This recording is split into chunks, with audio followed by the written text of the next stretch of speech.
और हमारे देश के रक्षा मंत्री आदरणीय राजनाथ सिंह जी, उत्तर प्रदेश को प्रगतिशील, समृद्ध और संपन्न बनाने का संकल्प जिन्होंने किया है और सही अर्थ में उत्तर प्रदेश में राम राज्य की स्थापना करने में जो कामयाब हुए हैं, ऐसे हमारे लोकप्रिय मुख्यमंत्री योगी आदित्यनाथ जी, उप मुख्यमंत्री केशव प्रसाद जी, ब्रजेश पाठक जी, हमारे राज्यसभा के सांसद डॉक्टर दिनेश शर्मा जी, ब्रिजलाल जी, संजय सेठ जी, लखनऊ की महापौर सुषमा जी, मंच पर उपस्थित सभी हमारे पदाधिकारीगण, अधिकारीगण और उपस्थित सभी भाई और बहनों, हमारे प्रधानमंत्री जी ने यह संकल्प किया है कि हमारे देश को विश्व गुरु बनाना है। दुनिया की सबसे थर्ड लार्जेस्ट इकोनॉमी हिंदुस्तान को बनाना है। $5 ट्रिलियन की इकोनॉमी बनाना है। और सही अर्थ में ये सपना अगर पूरा करना है तो हमें हमारे इंफ्रास्ट्रक्चर को डेवलप करना होगा। Water, power, transport and communication, ये 4 मूलभूत इंफ्रास्ट्रक्चर है। और अगर इंफ्रास्ट्रक्चर विकसित हुआ तो कैपिटल इन्वेस्टमेंट, उद्योग व्यापार में वृद्धि होगी, रोजगार का निर्माण होगा, गरीबी दूर होगी और निश्चित रूप से हमारा देश विश्व गुरु बनेगा। ऐसा सपना आदरणीय प्रधानमंत्री जी का है। और ये अगर पूरा करना है तो हमारे जो विकसनशील राज्य है उनका भी कंट्रीब्यूशन उतना ही महत्वपूर्ण है।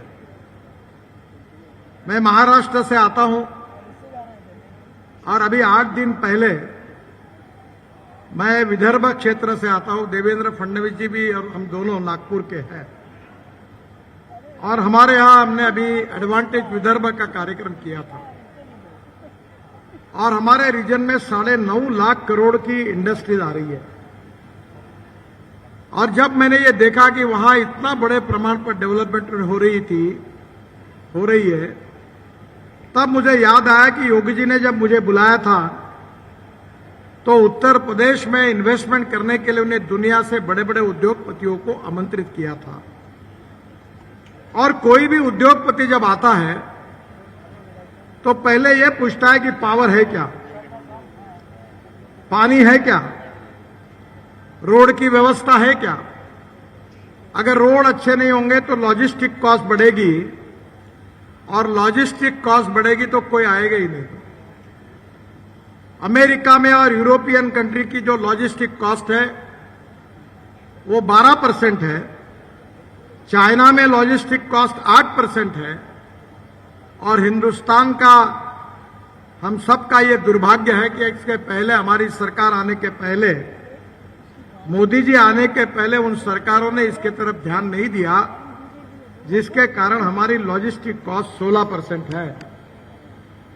और हमने ये संकल्प किया है कि आने वाले 2 साल के अंदर हिंदुस्तान की लॉजिस्टिक कॉस्ट हम सिंगल डिजिट यानी 9% पर लाएंगे। और ये अगर 9% में आएगी तो हमारा एक्सपोर्ट 1.5 गुना बढ़ेगा और हमारे देश के करोड़ों युवाओं के हाथ को काम मिलेगा और हिंदुस्तान सुखी, समृद्ध और संपन्न बनेगा। और मुझे खुशी है कि आज उत्तर प्रदेश बीमारू स्टेट नहीं रहा। केवल प्रयागराज में कुंभ के कारण 3 लाख करोड़ के जीडीपी ग्रोथ में फायदा हुआ। टूरिज्म ऐसा सेक्टर है जिसमें 49% कैपिटल इन्वेस्टमेंट ये रोजगार निर्माण करने के लिए खर्चा होती है। टैक्सी वाले हो, होटल वाले हो, रेस्टोरेंट हो, कितना काम उनको मिला है। और इसलिए हमारे इकोनॉमी की जो ग्रोथ इंजन है, इसका पेट्रोल, इसका फ्यूल इंफ्रास्ट्रक्चर से जुड़ा हुआ है। पर हम इस केवल रोड अच्छे नहीं बना रहे, तो मैं ट्रांसपोर्ट मंत्री होने के नाते हमने फ्यूल को भी बदल दिया है। इलेक्ट्रिक के ट्रक आ रहे हैं, इलेक्ट्रिक की मशीन्स आ रही है, सीएनजी की गाड़ियां आ रही है, किसानों ने तैयार किए हुए इथेनॉल पर गाड़ियां, स्कूटर, और अब किसानों ने तैयार सीएनजी भी तैयार किया है। अब हमारा किसान केवल अन्नदाता नहीं रहा, वो ऊर्जादाता बन गया, ईंधन दाता बन गया। और अभी तो योगी जी को मैं कहना चाहूंगा कि ये जो राइस स्ट्रॉ है परली, इससे हमने डांबर बनाया और जबलपुर से नागपुर रोड पर एक डांबर रोड बनाया, पहला ट्रायल रोड, जिसके कारण सेंट्रल रिसर्च रोड ऑर्गेनाइजेशन ने सर्टिफाई किया कि जो प्रचलित पद्धति थी उससे 50% ज्यादा अच्छा मजबूत रोड बनाया, वो डांबर किसानों ने बनाया। किसान अन्नदाता से ऊर्जादाता, ऊर्जादाता से ईंधन दाता, ईंधन दाता से डांबर दाता, और अभी हाइड्रोजन दाता बनने वाला है। आपको शायद ताज्जुब होगा, मैं ये सब बातें 2004 से कर रहा हूं। लोग मेरे ऊपर विश्वास नहीं रखते थे। आखिर मैंने अपने घर में हाइड्रोजन की गाड़ी रखी, इथेनॉल की गाड़ी 100% टोयोटो की गाड़ी रखी, इलेक्ट्रिक की गाड़ी लाई। मुझे पूछते थे इलेक्ट्रिक की गाड़ी रास्ते में बंद पड़ेगी तो धक्का मारने के लिए आप आओगे क्या? अब कोई नहीं पूछता। 30% सेल बढ़ गया, वेटिंग लिस्ट हो गई। अब पत्रकार लोग मेरे पास आते कि आउट ऑफ टर्न इलेक्ट्रिक की गाड़ी हमें दिलाओ। यह देश बदल रहा है और सबसे अच्छी बात है कि उत्तर प्रदेश बदल रहा है। और जिस प्रकार के, जिस सोच के साथ, जिस विजन के साथ उत्तर प्रदेश के मुख्यमंत्री जी ने जो उत्तर प्रदेश के विकास को दिशा दी है, वो बहुत महत्वपूर्ण है। मैं इसलिए कह सकता हूं कि मैं थोड़ा सा अर्थशास्त्र, एमबीए फाइनेंस हूं, और मैं ये समझ सकता हूं कि इसमें कितना बड़ा इंपैक्ट है, कितने बड़े रोजगार है, कितनी बड़ी समृद्धता और संपन्नता है, कितनी गरीबी दूर होने वाली है। और किसानों भी मैं लगातार देखता हूं, और मुझे विश्वास है कि एक तरफ किसानों के विकास के लिए एग्रीकल्चर, रूरल, ट्राइबल, जल, जमीन, जंगल, जानवर पर आधारित बिल्कुल बढ़िया से बड़ी वर्ल्ड की सक्सेसफुल टेक्नोलॉजी को लेकर वहां का विकास करना, और इंडस्ट्री, ट्रेड और बिजनेस में कैपिटल इन्वेस्टमेंट को लाकर यहां रोजगार का निर्माण करना, दोनों बातों पर सरकार ने अच्छा काम किया है। और इसलिए हमारी यह जिम्मेदारी है कि हम उत्तर प्रदेश के रोड इंफ्रास्ट्रक्चर को अच्छा बनाएं, और मोदी जी प्रधानमंत्री के बाद उन्होंने सबसे ज्यादा प्राथमिकता इसके लिए दी। मैं तो अक्सर मेरे ऑफिस में American president John F Kennedy ji के स्टेटमेंट को मैंने लिख कर रखा है मेरे चेयर के सामने। जॉन एफ कैनेडी जी ने कहा था कि American roads are not good because America is rich, but America is rich because American roads are good. America धनवान है, इसके कारण अमेरिका के रास्ते अच्छे नहीं हुए, तो अमेरिका के रास्ते अच्छे हुए, इसके कारण अमेरिका धनवान हुई। और आज हमें खुशी है कि हमारे प्रधानमंत्री मोदी जी के नेतृत्व में हमारा रोड नेटवर्क अब अमेरिका के आगे भी निकल गया है। और मैं आपको गारंटी देता हूं कि 2 साल के अंदर उत्तर प्रदेश का नेशनल हाईवे नेटवर्क अमेरिका से भी अच्छा होगा, यह आपको विश्वास देता हूं। लॉजिस्टिक कॉस्ट 9% में आएगी। उत्तर प्रदेश में एक्सपोर्ट 1.5 गुना बढ़ेगा, ट्रेड, बिजनेस, इंडस्ट्री का विकास होगा। सुखी, समृद्ध, संपन्न उत्तर प्रदेश। और कानून और व्यवस्था में तो लाजवाब काम योगी जी ने किया है, राम राज्य की स्थापना कर दी है। कोई गुनहगारी करने वाले की हिम्मत नहीं है। अभी हमारे एनएचआई के भी टोल में घोटाले करने वालों को यूपी सरकार ने पकड़ा। मैंने योगी जी हमारे डिपार्टमेंट को कहा, इनके बूढ़े बोर्ड ऑफ डायरेक्टर को निकालो, योगी जी से रिपोर्ट मांगो, और इनको सबको नॉन अवेलेबल ऑफेंसेस डालकर जेल में अंदर भरना करना है, इनके ऊपर कड़ी कार्रवाई करनी है। क्वालिटी के साथ गड़बड़ करेगा तो बिल्कुल याद रखो। आज आपको जो मैं अभी आज कानपुर लखनऊ एक्सप्रेस हाईवे से आया हूं और पहली बार वर्ल्ड में जर्मनी ने इस पर काम किया।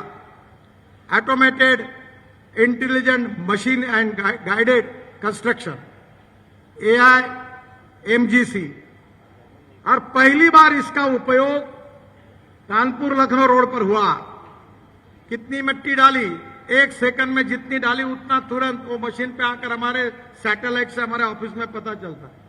स्ट्रेंथ कितनी है, अब कोई कॉन्ट्रैक्टर बदमाशी नहीं कर सकता।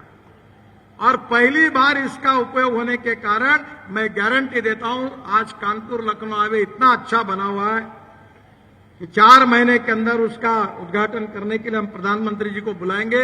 योगी जी, राजनाथ जी की उपस्थिति में उद्घाटन करेंगे और मैं आपको ये गारंटी दूंगा कि 10 साल इस रोड पर एक भी गड्ढा नहीं पड़ेगा। इसकी गारंटी आपको देता हूं। यह हमारे देश की संपत्ति है, हम क्वालिटी के साथ कॉम्प्रोमाइज नहीं करेंगे। और इसलिए हमारे विभाग ने यह भी तय किया है कि भारत का विकास होना है तो उत्तर प्रदेश का विकास होना अनिवार्य है। और उत्तर प्रदेश का विकास करने के लिए अभी तक हमने 1.25 लाख करोड़ के 1,25,000 करोड़ के काम पूरे किए। करीब 1,50,000 करोड़ के काम शुरू है और करीब 1,50,000 करोड़ के काम पाइपलाइन में है। आज ही मैंने योगी जी के सामने एक इच्छा व्यक्त की कि एक 40,000 करोड़ के काम है, थोड़े से land acquisition, forest, environment clearance आप दे दो।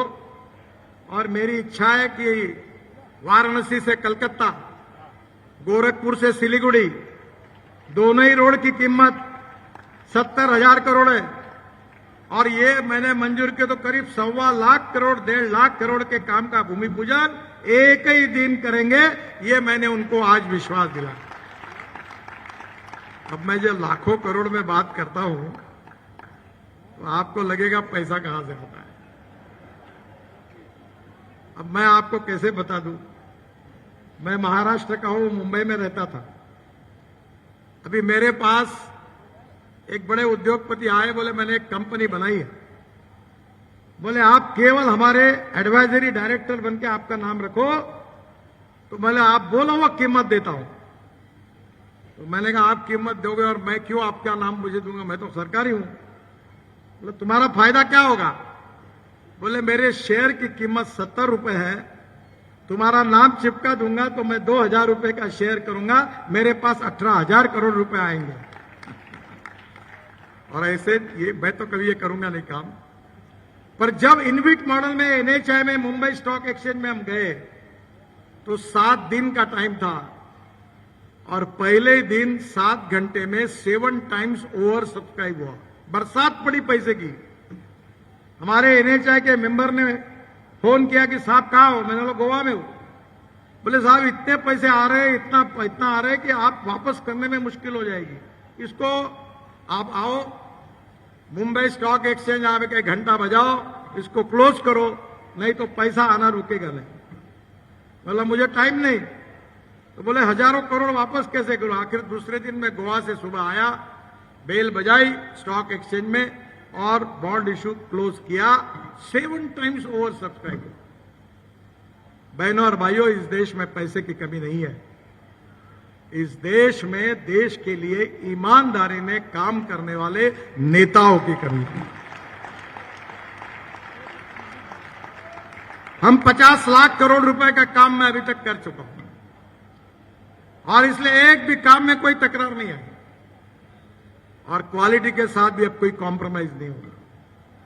ये देश के विकास के लिए मोदी जी के नेतृत्व में आत्मनिर्भर भारत, विकसनशील Bharat, 3rd largest economy in the world, ये सब सपने पूरे होने वाले हैं।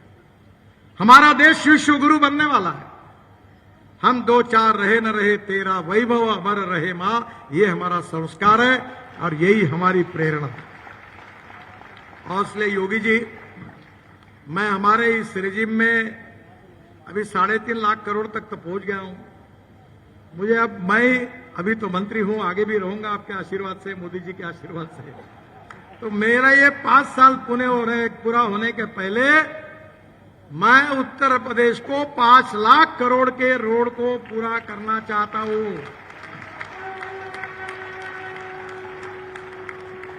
रही पैसे की बात, तो जैसे वो द्रौपदी की थाली थी महाभारत में, कितने भी लोग खाना खाने आते थे, कोई समस्या नहीं होती थी। मेरे पास पैसे की कोई समस्या नहीं है।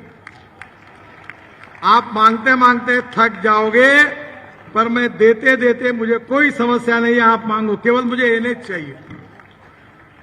अभी मैं कानपुर लखनऊ देखकर आया, तो राजनाथ सिंह जी ने मुझे कहा कि वो शहीद पथ का रोड वो हमने एनएच में बनाया जब राजनाथ जी मंत्री जी थे, अटल जी थे। अब वो बाद में हमने हैंडओवर कर दिया। फिर मैंने बोला देखो कागज, कहीं गलती हुई है क्या? तो आपके एग्जीक्यूटिव इंजीनियर हमारे कागज का कॉन्ट्रैक्ट मुझे दिखाया। अब उनको लगा अधिकारियों की अब तो ये खत्म हो गया, अब कैसे हो नहीं सकता साहब, कैसे करेंगे? तो मैं सोच रहा था हेलीकॉप्टर से आते हुए, जब एयरपोर्ट पर उतरा तो वो जो हाईवे आता है वो एयरपोर्ट के पीछे में आता है। अभी मैंने दिल्ली में एक आर्टिफिशियल टनल बनाई है। पानीपत से दिल्ली एयरपोर्ट जाने के लिए 3.5 घंटे लगते हैं। अगले 3 महीने के बाद पानीपत से एयरपोर्ट के अंदर आधे घंटे में पहुंचेंगे। वो टनल आर्टिफिशियल, ये जो आपका बहुत बड़ा पेंडोल है, जितनी इसकी विड्थ है, हमने एक आर्टिफिशियल टनल बनाई एयर स्ट्रिप के नीचे से डायरेक्ट एयरपोर्ट तक, द्वारका एक्सप्रेस हाईवे से। तो मुझे आज लगा कि सिंपल काम है कि मैं कानपुर लखनऊ एक्सप्रेस हाईवे का एक्सटेंशन, ये शहीद मार्ग जहां आखिरी तक जाता है उसको लगा दूं, तो मैं एक पुल के नीचे ऊपर दूसरा, दूसरे के ऊपर तीसरा, अभी हमने 4 लेयर बनाई एक पिलर पर, तो पूरा प्रॉब्लम सॉल्व हो सकता है। अगर इच्छा है तो मार्ग निकल सकता है। और इसलिए मुझे खुशी है कि इसमें से कुछ नए काम के भी आज मैं घोषणा करना चाहता हूं। 9,000 करोड़ के आगरा अलीगढ़ 3100 करोड़ का 65 किलोमीटर, इसको हमने मंजूर किया, उसकी घोषणा करता हूं। बदायूं बरेली 2100 करोड़ 39 किलोमीटर, उसकी मंजूरी घोषित करता हूं। रायबरेली जौनपुर 1300 करोड़, लालगंज अजयरा मोहनगंज और रानीगंज में ग्रीनफील्ड बाईपास निर्माण को मंजूरी प्रदान करता हूं। बरेली में 1100 करोड़ की लागत से 29 किलोमीटर बाईपास के निर्माण को मंजूरी प्रदान करता हूं। कोदरकुट से बेला तक 9 से 20 करोड़ की लागत से 26 किलोमीटर की 4 लेन चौड़ीकरण को मंजूरी प्रदान करता हूं। मुंगराबाद शाहपुर में 200 करोड़ की लागत से 2 लेन बाईपास की भी मंजूरी प्रदान करता हूं। NH 328A का 1700 करोड़ की लागत से 61 किलोमीटर 2 लेन प्योर शोल्डर के मार्ग निर्माण को मैं मंजूरी प्रदान करता हूं। गोंडा में 1385 करोड़ की लागत से 30 किलोमीटर 4 लेन ईस्टर्न और वेस्टर्न बाईपास को मंजूरी प्रदान करता हूं। कोलनगंज में 565 करोड़ की लागत से 13 किलोमीटर 4 लेन बाईपास को मंजूरी प्रदान करता हूं। योगी जी ने और केशव जी ने भी मुझे इसका जिक्र किया था। प्रयागराज से वाराणसी 6 लेन हाई स्पीड कॉरिडोर 12,000 करोड़ रुपए का, उसको भी मैं 125 किलोमीटर के लिए मंजूरी प्रदान करता हूं। तुरंत DPR पूरा होगा और जल्दी ही इसका भी काम शुरू होगा। आज योगी जी ने मुझे पत्र देकर 2 पुलों की मांग की है प्रयागराज में। उसमें से एक पुल में थोड़ी मेरी अड़चन है क्योंकि वो नेशनल हाईवे नहीं है। अभी मैं रिजेक्ट नहीं करता, मैं उस पर कोशिश करूंगा, पर मैं वचन नहीं देता, क्योंकि एक अच्छी बात